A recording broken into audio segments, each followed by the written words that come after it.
classe especial de amigos do Novo Tempo, né? Você está vendo aí que tem uma galera com essa camisa bonita aqui, ó. Fizeram até uma do meu tamanho, não sei como é que conseguiram, né? Falaram para mim que essa já vem com airbag e tudo, eu não sei porquê, não entendi isso. Mas estamos felizes por você estar aqui. E tudo que vai ser feito aqui é o objetivo de acrescentar conhecimento e também estreitar nosso relacionamento com Deus, tá bom? Hoje nós vamos ter, não só hoje, não, deixa aceso, nós não vamos ter só hoje, mas durante os próximos 7 sábados, tá?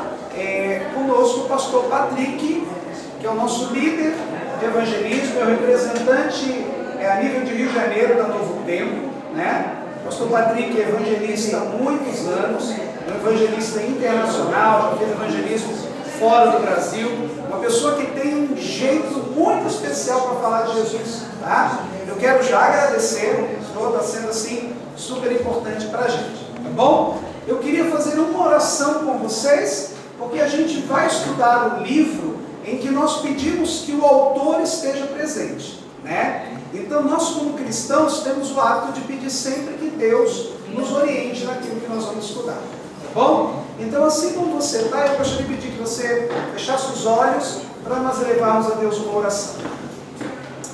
Pai querido e amado, muito obrigado porque o Senhor tem cuidado de nós. Obrigado por essas pessoas especiais, nossos irmãos, amigos do Novo Tempo. Obrigado, Deus, porque aquilo que nos une vai além do sangue, é o sangue de Cristo.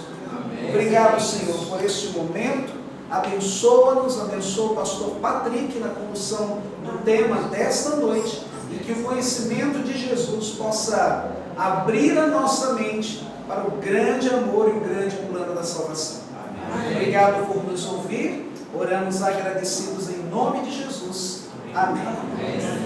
Pastor Patrick, muito obrigado. Aqui estão os amigos do Novo Tempo, alguns membros também da equipe do Novo Tempo do Distrito, e que Deus abençoe mais uma vez. Obrigado, pastor Romano. Uma boa noite a todos. É uma alegria, nós temos já trabalhado e sonhado com isso há algum tempo. Até então nós havíamos trabalhado no mês de agosto, mas devido aí a algumas correrias, ficou melhor no mês de setembro. Mas eu tenho certeza que essa data já estava no calendário de Deus. E nós teremos aqui a alegria, como ele disse, de alguns sábados aqui nos encontrarmos para estudarmos a palavra de Deus. Não é um culto, é um estudo da Bíblia. Isso significa que você pode levantar as mãos, pode sanar a sua dúvida, pode fazer a sua pergunta. Aquilo que nós não sabemos responder, temos mais pastores aqui também presentes, ok? O objetivo é que juntos possamos compreender a palavra de Deus. Como o pastor Romano disse, a Bíblia é o único livro que nós temos a alegria de estudarmos na presença do autor. É o único livro que você estuda e o autor se faz presente, que é o Espírito Santo, né? E que alegria saber que existe uma forma segura do Espírito Santo falar conosco. E a forma é através da palavra dele. Não é assim diz a igreja, não é assim diz o pastor, mas o assim diz o Senhor. E que esse possa ser o nosso desejo, né? Em ouvir a voz de Deus. Ok? Então, o tema de hoje é justamente sobre a Bíblia. Está visível para todos aí atrás? Tranquilo? Às vezes vou ter que vir aqui na frente, mas eu volto. É importante que todos possam ter aí acesso, tá bom? Quando inauguraram a primeira biblioteca aqui no Rio de Janeiro com o nome do Dr. Rui Barbosa, jornalista, advogado, perguntaram para ele assim: Dr. Rui, a Bíblia deve ser colocada na sua biblioteca? Ele disse: é claro, mas onde devemos colocar a Bíblia na sua biblioteca? E ele mais que depressa respondeu assim: coloque em qualquer lugar. Parece uma resposta ríspida, né? Mas ele logo disse assim: se vocês colocarem ela no meio da minha biblioteca, significa que a Bíblia é o centro de todas as coisas. Se vocês colocarem todos os livros em cima da Bíblia na minha biblioteca, significa que ela é a base de todas as coisas. Se vocês colocarem a Bíblia acima de todos os livros, significa que ela é a cabeça de todas as coisas. Então, coloque em qualquer lugar. A pergunta é: onde este livro encontra-se na minha vida e na sua vida? Essa é a pergunta.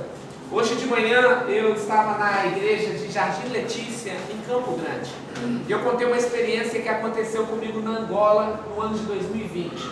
Eu estava na parte norte da Angola, uma região que somente o pastor tem Bíblia. Pouquíssimos membros têm acesso à palavra, assim como eu e você temos. Uma Bíblia tão simples como essa que eu tenho em minhas mãos custa cerca de 700 a 800 reais. Caro, não é? Aqui a gente compra a Bíblia de 7 reais. Essa Bíblia aqui nós compramos por 9 reais para presentear aqueles que serão batizados no batismo da primavera. Agora imagina, uma dessa aqui, ele vai pagar 600 a 700 reais. O dinheiro lá é Kwanza. E eu me lembro que nós estávamos numa van, a van fretada por um ancião de igreja chamado Benjamin. O Benjamin cuida de uma igreja com quase 5 mil membros. A igreja não tem água, não tem luz, não tem banheiro.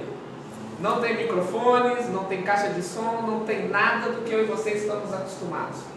E quando nós estávamos dentro da van, eu perguntei para ele: Benjamin, quem está financiando a gasolina da sua van? Porque eu sei que a van é alugada. Ele disse assim. Eu falei: quem? E ele mais uma vez apontou o dedo. Eu falei: mas Deus usa seres humanos para abençoar outros. Quem está colocando a gasolina? Aí ele disse: pastor, eu trabalho o dia todo, o dinheiro que entra, eu separo do aluguel, eu separo aquilo que pertence a Deus e coloco então a gasolina com o restante. No outro dia eu fui cedo na casa dele. A casa dele era uma casa de latão, tanto nas laterais quanto em cima também, sem água, sem luz. Café da manhã, suco de manga. O almoço, manga com sal. Lanche da tarde, suco de manga. Jantar, sal com manga. Era isso. O dinheiro que entrava, ele estava colocando de gasolina para que as pessoas pudessem ser evangelizadas. Nós dentro da van ali pegamos 5 mil kwanzas, entregamos na mão dele e falamos assim: Benjamin, abasteça e guarda o dinheiro para você usar em casa, tudo bem? Ele ficou calado. No outro dia ele foi na missão em Luanda e comprou um inário. O cantar é o Senhor, né? Como alguns conhecem também. E quando nós entramos na van, ele mostrou todo feliz o inário. Eu falei: mas amigo, não foi esse o objetivo. A gente deu dinheiro para você colocar gasolina. E ele olhou para mim e disse assim: pastor, a gasolina vai acabar. Mas este é o primeiro inário que vai entrar na minha igreja.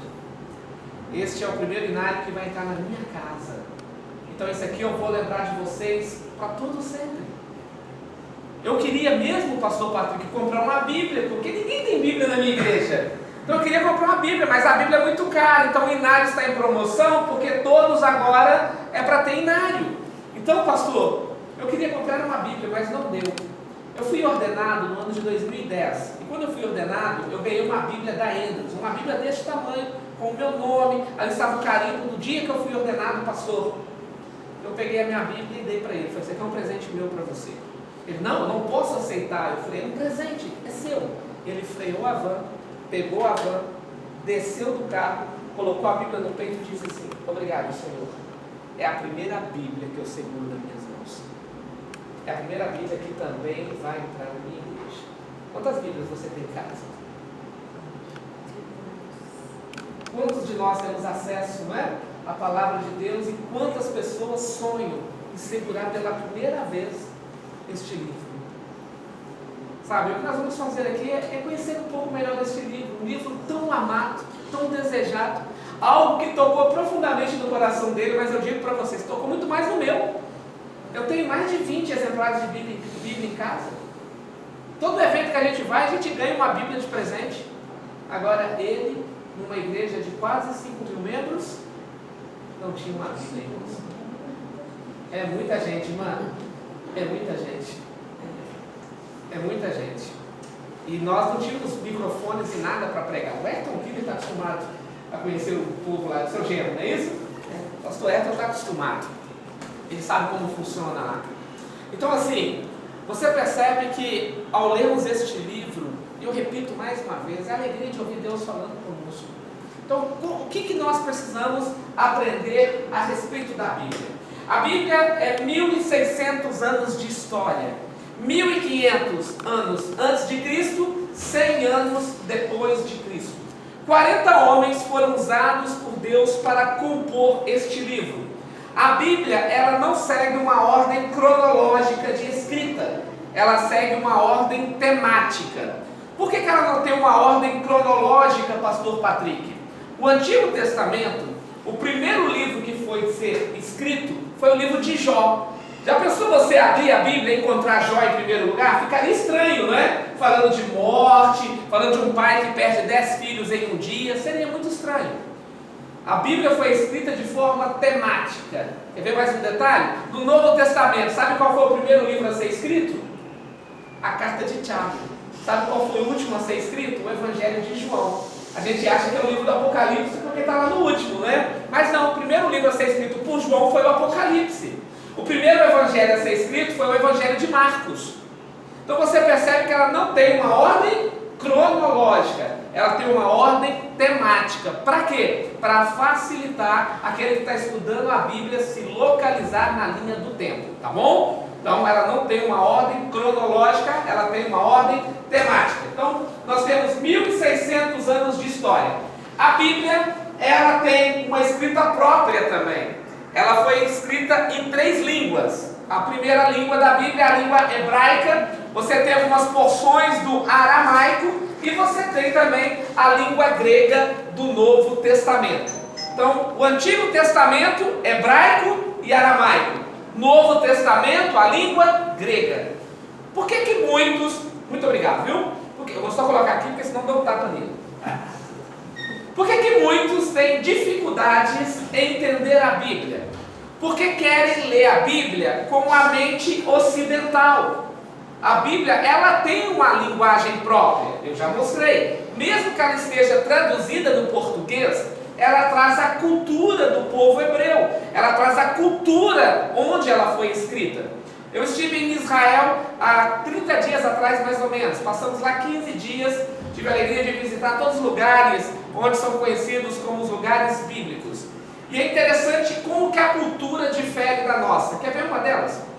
Aqui no Brasil, grande parte das mulheres gostam de ganhar flores. Nem todas, mas a maioria gosta. E quando recebem, se sentem amadas, lembradas, honradas. Dia da mãe, né, das mães, dia dos namorados, né? Agora, em Israel, é ofensa entregar flor para a mulher. Por quê? Porque a flor murcha, morre. Então, quando você pega uma flor e entrega para alguém, ele vai dizer assim: peraí, o seu amor por mim é como uma flor? Vai morrer? Vai murchar? Quero não. Como é que agrada uma mulher em Israel? Ele pega uma pedra, coloca na mão dela e diz: I love you. Ela, uau! Esse é o homem que eu quero para a minha vida, porque o amor dele é como uma pedra, nada destrói. Se no Brasil você entregar pedra, ela volta da cabeça, né? Tem a ver com cultura. Então, a cultura bíblica, ok, difere da nossa. Então, quando você estiver lendo a Bíblia, lembre-se, ela não tem a nossa mente ocidental. Ela foi traduzida do português, mas ela tem a cultura do Oriente Médio, tá ok? Então, tem a ver também com cultura. Outro detalhe, quando nós olhamos para a Bíblia, entendemos que 40 homens foram inspirados por Deus para escrever este livro. E eu convido você, talvez você não tenha a Bíblia. Quem não tem Bíblia, levante as mãos aí. Eu vou deixar um exemplar com vocês, para que a gente possa estar estudando aqui, ok? É um casal? Vocês dois estão juntos, não? Tem mais alguém que precisa de Bíblia? Ok?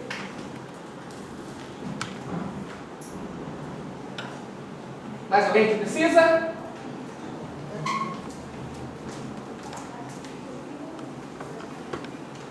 A segunda carta de Pedro, no capítulo 1, verso 21, fica lá no Novo Testamento, quase no finalzinho da Bíblia. Fecha ela e faz igual eu fiz aqui, ó, para ajudar você, ó. Aí você vai vindo agora de trás para frente, ok? Você vai encontrar o livro do Apocalipse, que é o último aí. Aí você vai chegar nas cartas de João, Pedro. Fácil de achar. O capítulo 1, verso 21 da segunda carta de Pedro nos mostra como Deus usou 40 homens para escrever este livro. O texto diz assim, vou esperar todos encontrarem. Ok? Diz assim: porque nunca jamais qualquer profecia foi dada por vontade humana. Entretanto, homens santos falaram da parte de Deus, movidos pelo Espírito Santo. A palavra santo, eu coloquei aqui no hebraico, no grego, para você ver, é a palavra agios, que significa separado. Então 40 homens foram separados por Deus para escrever este livro. Deus respeitou a cultura, Deus respeitou o entendimento que ele tinha de literatura. Por exemplo, você sabia que João e Pedro eram pescadores? Possivelmente sem estudo nenhum. Então eles utilizaram um secretário para escrever aquilo que Deus estava falando com eles, que eram chamados de copistas.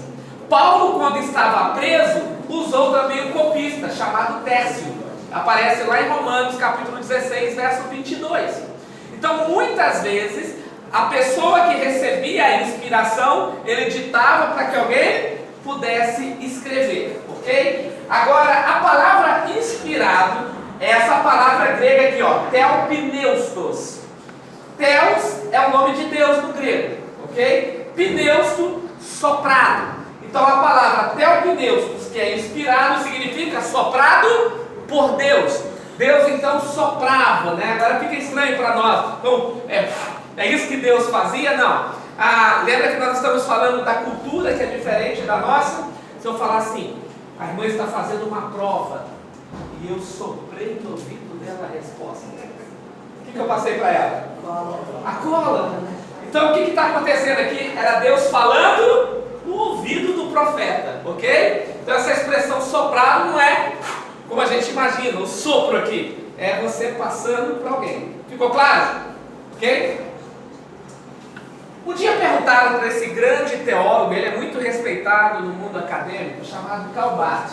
Perguntaram para ele o quanto da Bíblia é inspirada. Olha a resposta dele: a Bíblia contém a palavra de Deus. Vocês acham que ele está certo ou errado? Certo ou errado? Vamos lá. Ele está certo? A Bíblia não contém a palavra de Deus. Ela é a palavra de Deus. Se eu falo que ela contém a palavra de Deus, significa que ela pode conter outras coisas que não seja a palavra de Deus. Então, hoje muitos já entenderam que Karl Barth, ao falar que ela contém a Bíblia, que a Bíblia contém a palavra de Deus, ele estava equivocado. A Bíblia é a palavra de Deus. Agora, quanto dela é a palavra de Deus? Aí pertinho de Pedro, você vai mais um pouquinho agora para frente, você vai encontrar a carta dele ao pastor Timóteo, o jovem pastor Timóteo. E olha o que ele fala, o quanto da Bíblia é inspirada. 2 Timóteo, capítulo 3, o verso 16. Paulo diz assim: toda a Escritura é inspirada por Deus. Viu que ela não contém a palavra de Deus? Toda a Escritura é inspirada por Deus e útil para o ensino, para a repreensão, para a correção, para a educação na justiça. Toda ela é inspirada. E a palavra toda vem do grego pan, ou seja, tudo é inspirado. Lembra que Pedro disse: nada foi escrito por vontade humana, mas homens santos, movidos pelo Espírito Santo, escreveram da parte de Deus. Então, quando nós olhamos para Paulo, Paulo está confirmando aquilo que Pedro disse, e ele é mais claro ainda, ele diz: olha, toda ela é inspirada por Deus. Então ela não contém a palavra de Deus, ela é a palavra de Deus, ok? Então toda ela é inspirada por Deus. Agora precisamos entender também um pouquinho do processo de escrita. Como funcionou? Você tem 3 fases. Você tem a revelação, que é Deus se revelando. Você tem a inspiração, que são os profetas. E você tem a iluminação, que são os estudantes. Ou seja, eu e você não recebemos revelação, nós não recebemos inspiração. Nós recebemos o quê? A iluminação do autor para entender a inspiração que vem de quem? De Deus, que é a revelação. Ok? É muito comum as pessoas dizerem assim hoje: eu quero ir para tal igreja porque ela faz Revelação. A revelação já está aqui. Deus já revelou tudo aquilo que eu e você precisamos aqui. Aqui você tem até um spoiler do futuro, né? No livro do Apocalipse, Deus diz para você o que vai acontecer nos últimos momentos dessa terra, e nós já estamos vivendo esses últimos momentos. Nós já temos um spoiler do futuro e sem erros. Então, Deus se revelou através dos profetas, e a nossa mente é iluminada para compreender a inspiração divina. Então vamos lá, esses três conceitos, eles precisam caminhar juntos. Não tem como você separar revelação da inspiração e da iluminação, ok? A revelação divina, então, as revelações acontecem quando Deus se comunica com seus filhos. Então, quando eu fui para a faculdade cursar teologia, o nome teologia significa estudo de Deus. Deus não pode ser colocado num laboratório para ser estudado. Então, o que é o estudo de Deus na faculdade? Aquilo que Ele revelou dele mesmo. Então, quando nós vamos falar de revelação divina, nós estamos estudando aquilo que Ele revelou dele mesmo. Então, tem muitas coisas que nós não sabemos a respeito de Deus. Por exemplo, a Bíblia diz: no princípio criou Deus os céus e a terra. Mas antes do princípio, onde Ele estava? Quem é Deus? Nós sabemos por atributos. Tudo que nós falamos a respeito de Deus é atributo. Tenta falar de Deus sem atributo. Se, por exemplo, eu chego aqui, eu sou um ateu de pai e mãe, e mando você definir Deus, você vai definir Deus como? Ah, Deus é amor, atributo. Deus é criador, atributo. Mas tira o atributo e defina Deus. A gente não sabe falar quem é Deus sem os atributos, porque Ele se revelou para mim e para você através do atributo. Você lê Gênesis, ele aparece como o quê? Como Criador. Não é isso? Você lê o capítulo 2, você vai ter Ele como mantenedor de todas as coisas. Você lê o capítulo 3, entra o pecado, Ele se apresenta como Redentor, como Salvador de todos. Então você vai encontrar Deus na Bíblia com atributos. Tirou, nós não sabemos dizer mais nada. Porque você não pode colocar Deus num laboratório e examinar Deus, ok? Então tudo que nós temos é Deus se revelando para mim e para você. Está claro até aqui? Posso seguir? Então a revelação, de forma geral, ela veio até nós de três formas. Deus se revela através da natureza. Lembra que Davi diz no Salmo 19: eu olho para as estrelas, eu olho para tudo e sei que Deus é o autor de todas as coisas. A natureza diz que ela existe, que ela veio de um Criador. Nós não somos um mero acaso de um acidente cósmico. Aliás, tem que ter mais fé na evolução do que no cristianismo para acreditar. Porque acreditar que milhares de anos atrás, um cometa que do nada viajava, bateu com outro cometa que do nada viajava também, exige muita fé. Por quê? Porque eles dizem que do nada nada se cria. Se do nada nada se cria, como que um cometa do nada bateu com outro cometa do nada e caiu do nada nessa Terra? Não é muito nada? Fica até confuso, não é? E do nada gerou átomos na Terra, os átomos perceberam que poderiam sair da água, saiu da água, andou de gatinhas, ficou em pé, subiu numa árvore, comprou um presto-barba, fez a barba e disse: sou homem. Tem que ter muita fé. Exige mais fé do que crer que Deus veio nessa terra e criou eu e você segundo a sua imagem e a sua semelhança. Para mim é mais lógico, é mais racional. Porque se estamos numa evolução, por que parou? Por que não evoluímos mais, não é? Por que está estacionado? Então você percebe que a evolução, ela exige mais fé do que o cristianismo. Então tudo que nós sabemos, Deus se revela através da natureza, Deus se revela através da consciência humana. Lembra de Isaías 30, verso 21, se você ouvir uma voz dizendo: este é o caminho, andai por ele. Essa voz é de quem? É Deus falando ao nosso pensamento. Freud diz que é a voz da consciência, né? Mas não, a Bíblia já diz que é a voz do Espírito Santo falando ao coração humano. E Deus também se revela na história. Quando teve a Revolução Francesa, uma das faculdades francesas, ela foi questionada porque ela ensinava a Bíblia. Dwight, que era um dos diretores, ele foi questionado dizendo assim, você tem que parar de ensinar a Bíblia. Ele falou, mas se eu parar de ensinar a Bíblia, nós perdemos a razão da história. E eles disseram, mas como que você diz que a história pode ser comprovada na Bíblia? Ele falou, não, é a Bíblia que comprova a história. E ele então pegou toda a história do profeta Daniel, a imagem que o rei Nabucodonosor havia sonhado, e ele mostrou o cumprimento de toda a história. Então você percebe que a Bíblia também, ela trabalha com uma parte histórica, Deus se revelando através da história, mostrando que ele sempre esteve no controle de tudo e de todos, né? Agora, a revelação especial. A revelação especial, ela vem através dos profetas, que é a inspiração, ela vem também através das Escrituras e também através de Cristo. Hebreus capítulo 1 fala, ora, tendo Deus falado de várias maneiras, através dos profetas, através das Escrituras, hoje também tem falado a cada um de nós através de Cristo. Porque Cristo é o verbo que se fez carne e habitou entre nós. Porque Cristo é a palavra concreta de Deus. Então ele também se revelou através de Cristo. Agora, quando nós temos a Bíblia em mãos, precisamos entender que o Antigo Testamento tem 39 livros, dos quais 5 são chamados de Torá ou Pentateuco, que são os livros que foram escritos por Moisés.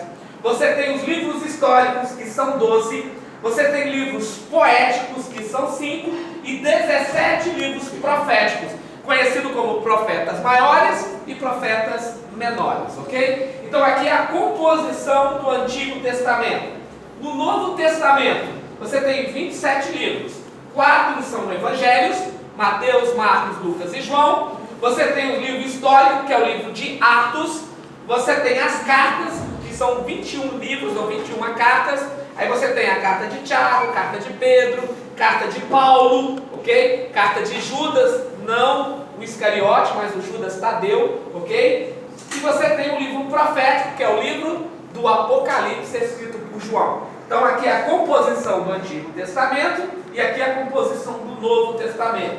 Somando os dois, você encontra então um total de 66 livros. O nome Bíblia vem de biblioteca. Por quê? Você tem 66 livros aqui, ok? Então aqui está o contexto da Bíblia. Agora, como que ela foi dividida?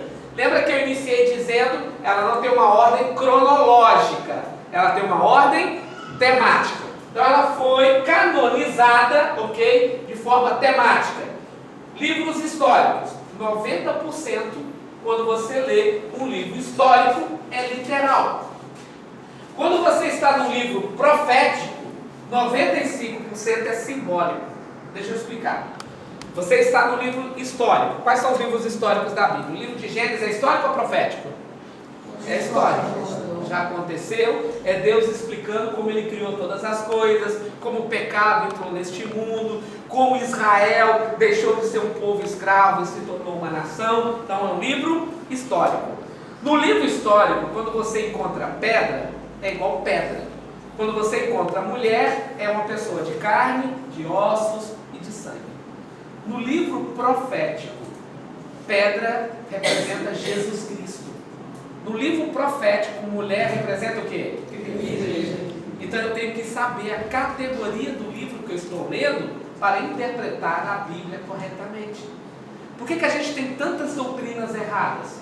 Porque muitas vezes aquilo que é simbólico está sendo representado de forma literal, e aquilo que é literal está sendo representado de forma simbólica. Então eu tenho que saber qual é a categoria do livro que eu estou lendo. Livro histórico, 90% que você lê é de forma literal. Livro poético, quais são os livros poéticos da Bíblia? Cantares, Provérbios, livro dos Salmos, Lamentações de Jeremias, Jó. Peraí, pastor, o livro de Jó é um livro poético.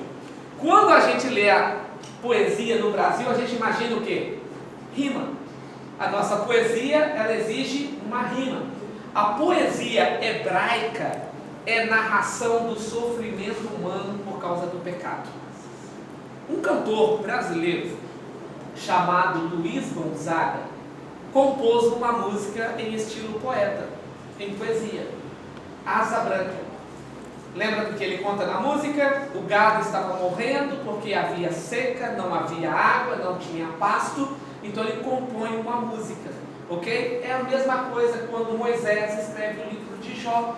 Deus conta para ele a história de um homem que o grande conflito o atinge, ele perde filhos, ele perde a saúde, ele perde tudo que tem numa linguagem poética, ok? Numa linguagem poética. É estranho ver uma poesia assim, mas foi escrito de forma poética. O livro dos Salmos são 150 músicas cantadas pelo povo de Israel. Eram músicas cantadas em tempo de guerra, em tempo de paz, em tempo de liberdade, em tempo de escravidão, em tempo de saúde, em tempo sem saúde. Então eram músicas cantadas, poesias cantadas pelo povo de Israel. E grande parte delas foram escritas por Davi. Davi um dia, assentado, vendo as ovelhas, ele disse assim: olha, o Senhor é o meu pastor e nada me faltará. Ele olhando ali, ele compõe uma música, olhando para as ovelhas, comendo a grama, ele diz: eu cuido dessas ovelhas como um pastor, mas existe um pastor que cuida de mim como ovelha. Então ele escreve Salmo 23, ok? Então você percebe, quando ele pega ali a vasilha de óleo e ele coloca sobre a cabeça da ovelha, ele diz assim: olha, unge a minha cabeça com óleo. Por que a ovelha colocava óleo na cabeça da ovelha? Existe uma mosca no Oriente Médio que gosta de colocar os seus ovinhos nas narinas das ovelhas. Viram vermes, comem tudo por dentro, elas sentem dores terríveis. Para evitar isso, eles pegam um óleo que serve como repelente, lambuza a cabeça da ovelha e a mosca não vem. Então, quando ele disse: unja a minha cabeça com óleo, ele está dizendo o quê? Senhor, unja-me com teu óleo. O que representa o óleo na Bíblia? O Espírito Santo. Unja-me com teu Espírito, para que o mal não entre na minha mente. Então, Davi faz um paralelo numa poesia, tá bom? Então, viu como que vai fazendo o contexto, né? Você tem os livros, então, que são chamados de evangelhos. Diga. É só uma duvidazinha. Claro. Eu penso que os salmos, além de serem poéticos, eles também podem ser proféticos. Também. Eles são históricos, poéticos e proféticos. Ai, que bom. Por exemplo, o Salmo 22. Deus meu, por que me desamparaste? Isso aconteceu aonde? Na cruz. Na cruz. Então Davi, inspirado por Deus, escreve uma música messiânica que fala de Jesus na cruz do Calvário. Ok? Ai, que bom. Então nem tudo é só profético, como nem tudo é só poético. Por isso, irmã, que eu tenho que 90% é literal. Se 90% é literal, pode ser poético, evangelho, cartas e profecias misturadas. Agora, o que vai me mostrar que não é evangelho? Por exemplo, eu encontro o evangelho no livro histórico? Sim ou não? Sim. Eu encontro Gênesis 3, verso 15. É um texto que fala do evangelho, Cristo vindo nessa terra e morrendo por nós. Ok? Então você tem o evangelho dentro do livro histórico. Por isso, irmã, muito bem a sua pergunta. Obrigado, viu? Você tem, então, as porcentagens divididas. Tá bom? Aqui você está vendo, não tem nenhum que é 100%? Nenhum é 100%. Tá bom? Você tem, então, os evangelhos. Mateus, Marcos, Lucas e João. Por exemplo, Mateus 24. Ele é histórico ou ele é profético? O último sermão pregado por Cristo. Ele é profético. Ele vai falar de guerras, rumores de guerras, ele vai falar de fomes, ele vai falar de pestes, ele vai falar de pessoas matando as outras em seu nome, ele vai falar que o amor de quase todos vai se esfriar. Profético. Aquilo já estava acontecendo algumas coisas na época dele, aconteceram na época dos 12 discípulos e depois também em outras épocas. Profecias dentro do Evangelho. Tá bom? Cartas. As cartas, elas são 90% literal, mas tem profecias. Por exemplo, 1 Tessalonicenses capítulo 4. Paulo fala da ressurreição daqueles que morrem em Cristo. Já aconteceu? Não. Ainda vai acontecer quando Cristo voltar em poder e majestade. Ele vai tocar a trombeta de prata. E Paulo diz o quê? Os mortos em Cristo serão ressuscitados. Então, olha, cartas também têm profecias. Você tem também agora o livro profético. O livro profético, 95% é simbólico, mas você tem literalidade também no livro profético. Por exemplo, as 7 cartas às 7 igrejas. Eram igrejas que existiam na época de João. História. João estava preso na ilha de Patmos. É simbólico ou é literal? Literal, ele estava preso. Ele é literal, ele estava preso. Então não é simbólico. Então você vai ter a parte histórica e você vai ter a parte de símbolos também, tá bom? Agora, qual que é o método correto para interpretar a Bíblia e as suas profecias? Existe um método correto, pastor? Vamos ver. Existem 4 principais métodos hoje usados nas faculdades, ok? Conhecido como academia, né? Faculdade de teologia. Você tem, por exemplo, o preterismo. O preterismo está relacionado ao passado. Então, de acordo com essa cadeia de ensino, não existe nada para acontecer no futuro. Tudo já aconteceu no passado. Então, a Bíblia, segundo eles, é um livro ultrapassado. O que tinha de acontecer, já aconteceu. Você acha que esse método está certo? Não. Claro que não, né? Você tem o futurismo. O que o futurismo diz? Que nada se cumpriu ainda. Tudo vai se cumprir no futuro. Se você conversar hoje com um judeu ortodoxo, eu estive lá e eu conversei com alguns deles, e tem até alguns fatores interessantes. Como que é a reação de um judeu com um não judeu? Eu estava conversando com um deles, perguntando onde é o Muro das Lamentações. E ele dizia, não sei. Por quê? Porque ele não chama o muro como local das lamentações. É uma ofensa para ele, eu não sabia. E aí ele me explicou que lá é um local consagrado ao Senhor, porque existem pedras do antigo templo, e eles então acreditam que ali Deus atende a oração deles. É por isso que eles pegam os papeizinhos, colocam lá dentro, daí eles ficam ali orando naquele local. Quando nós terminamos a nossa conversa, que ele me explicou onde era o local, eu disse assim para ele: Shalom Ravi. A palavra Shalom é paz, Ravi é muita paz. Então, Shalom Ravi. Ele disse: não. Você não pode falar Shalom Ravi. Eu falei: por quê? Eu posso te dar a bênção do Shalom, mas você não é judeu, então você não pode me dar. Olha que interessante. Ele pode e eu não. E eu perguntei: por que eu não posso? Porque você não é da linhagem de Abraão. Eu falei: o que garante que você é da linhagem de Abraão? Percebe a visão? Então, você hoje tem ainda essa barreira preconceituosa dos judeus, ok? Então, quando eu conversei com ele, eu perguntei assim para ele: e o Messias ainda virá? Mas aquele que morreu na cruz era um homem qualquer, não o meu Messias. O meu Messias não morre. Então, entende? E eu perguntei mais: o que vocês dizem daquele que veio? Apenas um profeta como os demais. Então, essa é a visão do judeu ortodoxo com respeito a Cristo.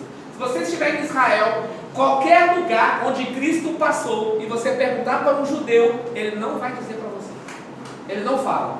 Então, tudo que você tem de cristianismo, você depende da igreja católica para você ir. Alguns lugares do cristianismo estão debaixo de mesquitas dos muçulmanos, ok? Então você tem o catolicismo de um lado, você tem os muçulmanos de um lado e você tem os judeus ortodoxos do outro lado. Então hoje assim Israel é composto. Então duas pregam contra o Messias. E você tem ali agora o cristianismo através do catolicismo, onde você tem então os lugares por onde Cristo passou. O cenáculo, a via dolorosa, o jardim do túmulo, o local onde ele foi crucificado. Aí são os lugares que você vai, onde a igreja católica tem domínio. Fora isso, você não tem acesso a mais nada. A mais nada. Para você ter ideia, onde Cristo foi crucificado, tem uma rodoviária e um pedacinho apenas que foi preservado, onde foi colocado a cruz de Cristo. Você tem a rodoviária, você tem uma mecânica e uma garagem de ônibus. Para eles aquele lugar não significa nada. Não tem significado nenhum.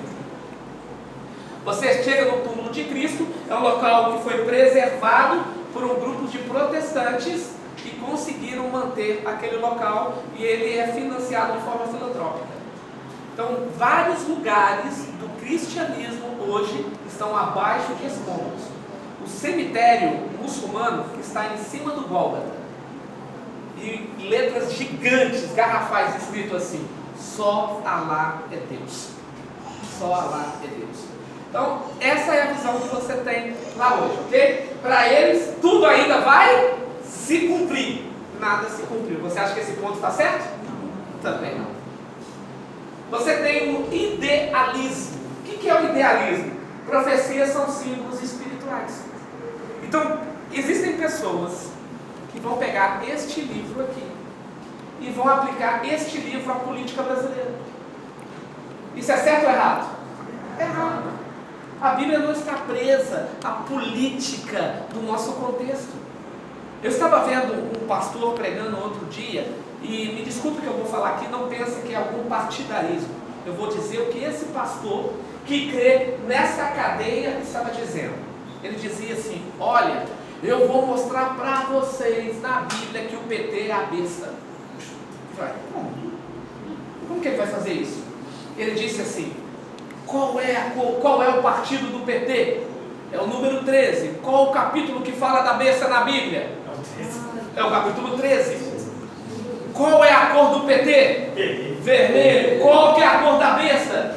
Vermelho. Ainda diz que a besta teria uma ferida, o Lula perdeu um dedo. Amigos, é muita criatividade. É muita criatividade. Isso não tem nada a ver com a Bíblia. Isso é uma forma idealista. Ou seja, são pensamentos humanos se colocando acima da vontade de Deus para forçar a mente do brasileiro a ir para o partido A ou para o partido B. A Bíblia não pode ser trabalhada dessa forma. A Bíblia, ela não tem partidário político. Não tem. Ah, pastor, mas a Bíblia diz que tudo é da direita, joga para a direita, porque é onde Cristo estava. Se Cristo estivesse do lado esquerdo, ele ia mandar Pedro jogar rede do lado esquerdo, ele mandou jogar do lado direito, porque ele estava do lado direito. Então as coisas funcionam onde Cristo está. Então não pegue textos bíblicos para forçar a Bíblia a dizer o que ela não está dizendo. E isso é classificado como pecado na Bíblia. O último livro do Apocalipse disse: olha, não coloque nada que não esteja escrito aqui. Ok? Não coloque nada, porque todas as pragas deste livro vai cair sobre você. Já leram isso no livro do Apocalipse? Então não coloque a tua vontade humana, não coloque a tua interpretação, ok? Então esse método também é um método errado. Qual é o método correto de interpretar a Bíblia então, pastor? Você tem um método histórico. O que é um método histórico? Profecia se cumpre numa sequência histórica de que forma? De forma ininterrupta, acontecendo nesse momento e ainda com uma visão daquilo que vai acontecer. Qual é o método que nós adventistas acreditamos? É um dos métodos mais usados. É chamado de histórico gramatical. A gente recorre à história e a gente recorre também à gramática. Então a história e gramática faz você entender a Bíblia corretamente. Tá bom? Então eu preciso entender um pouco da Bíblia. E para entender um pouco da Bíblia, eu tenho que entender que existe um método correto para interpretar a Bíblia. Por exemplo, eu leio lá Daniel capítulo 7, Daniel capítulo 8, Daniel capítulo 9. Você tem lá Daniel tendo uma visão, ele vê um leão, ele vê um urso com 3 costelas na sua boca, ele vê um animal terrível e espantoso que ele não sabe descrever. Quem são esses animais? O leão representa quem? Babilônia. Quando acharam vários achados de Babilônia, qual era a figura central de Babilônia? Um leão, ok? Então Daniel já não existia mais, Babilônia não existia mais, mas nas escavações encontraram o símbolo de Babilônia, como um leão. O urso com 3 costelas na boca representa quem? Os medos e persas, que haviam destruído 3 reinos e agora estavam destruindo Babilônia também. Olha como que a Bíblia é fidedigna na história, tá bom? Agora, como que funciona o método histórico gramatical? E aqui vem uma tabelinha profética. Deixa eu dizer para você, quando acabar aqui, eu vou mandar essa palestra para o pastor Romano e ele vai mandar para todos vocês. Tá bom? Isso aqui é para você ter em casa, é 0800 para você estar estudando e compreendendo melhor, tá bom? Então, olha só. Quando eu olho para o livro profético, lembra que ele não pode ser interpretado do jeito que se lê? Então, por exemplo, animal e profecia, de acordo com Daniel 7, é rei e reino. Então, quando Daniel diz que viu 4 animais, ele viu o quê? 4 reis.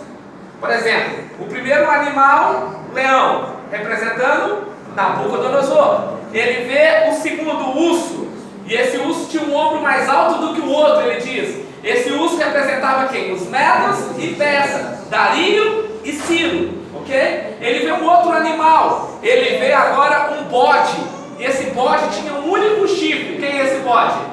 Alexandre o Grande, a Grécia, não é? O seu primeiro reino. Depois ele vê um animal que ele não consegue descrever.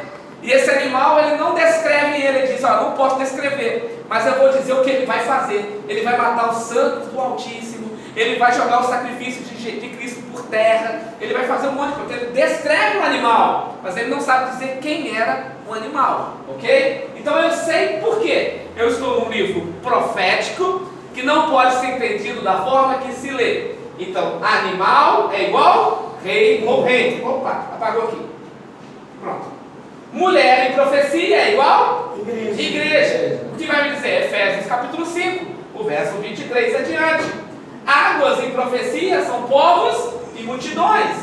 Um dia em profecia é igual um ano. Vento em profecia é guerra. Chifre é poder, rei ou reino. Tempos, anos. Dragão representa Satanás. O cordeiro representa Cristo. Eis aí o Cordeiro de Deus que tira os pecados do mundo. Lembra que João Batista apresenta Cristo assim? Cordeiro. A cauda é o falso profeta, de acordo com Isaías 9,15. As estrelas representam mensageiros, anjos. O texto diz que Satanás foi expulso do céu e trouxe consigo a terça parte das estrelas.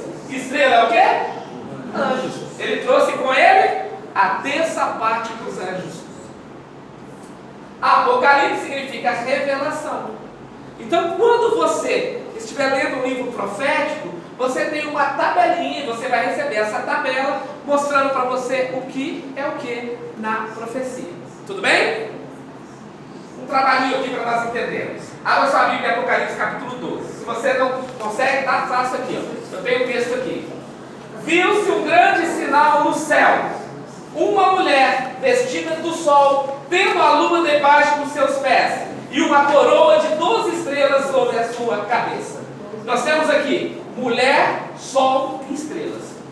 O que representa cada item desse aqui? Mulher é igual ao quê?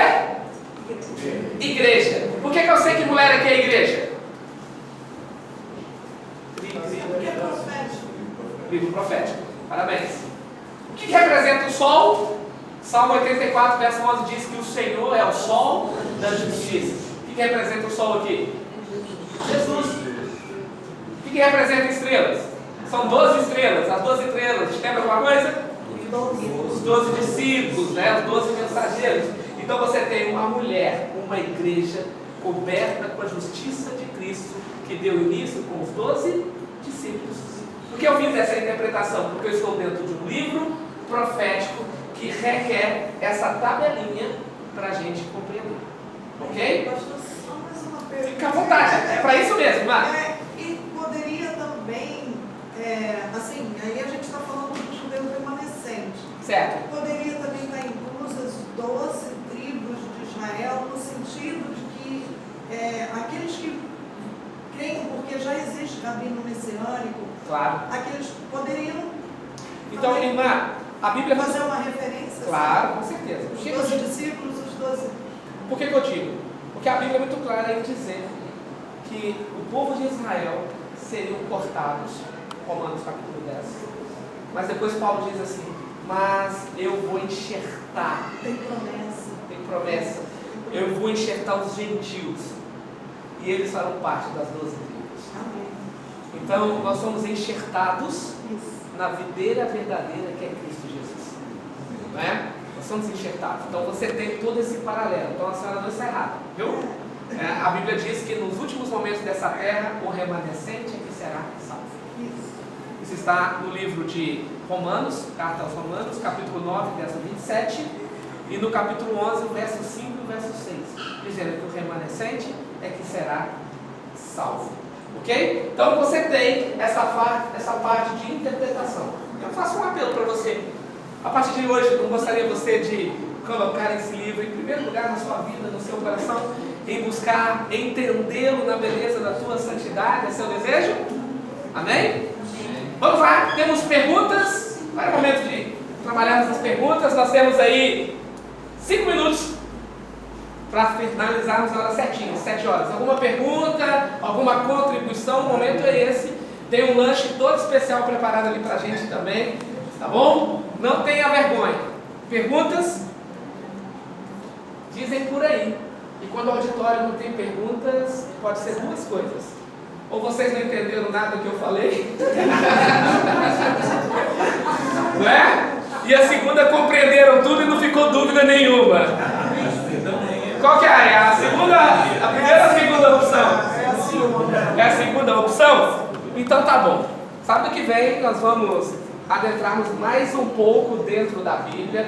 Hoje nós demos uma introdução para entender como ela foi escrita, como ela chegou até a mim e a você, qual é a forma correta de interpretá-la, ok? Semana que vem, então, nós vamos aprender agora dentro da Bíblia o que Deus quer falar comigo e com você. Combinado? Vamos ficar em pé então e vamos orar?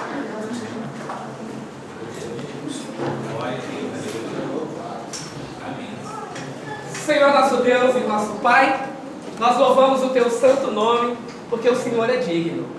Agradecemos porque recebemos a alegria de estudarmos a Tua palavra nesta noite. Obrigado, porque o Senhor reservou o dia 7 de setembro de 2024, para que juntos pudéssemos estar aqui reunidos em Teu nome. Ajude-nos, Senhor, a compreender a Tua palavra, que o nosso eu possa ser esvaziado, e que assim todos nós possamos ser preenchidos pelo Teu Espírito, pois oramos no nome de Jesus. Amém. E amém. Eu quero tirar uma foto com vocês, ok? Vou levar vocês numa foto para estar olhando com vocês todos os dias. Quem pode me ajudar aqui com uma foto aqui da frente aqui? Tira aqui, amigão. Beleza, deixa eu ficar aqui com vocês aqui, ó. Acho que você não vai tapar mesmo, né? Vamos lá, todo mundo então, X, hein?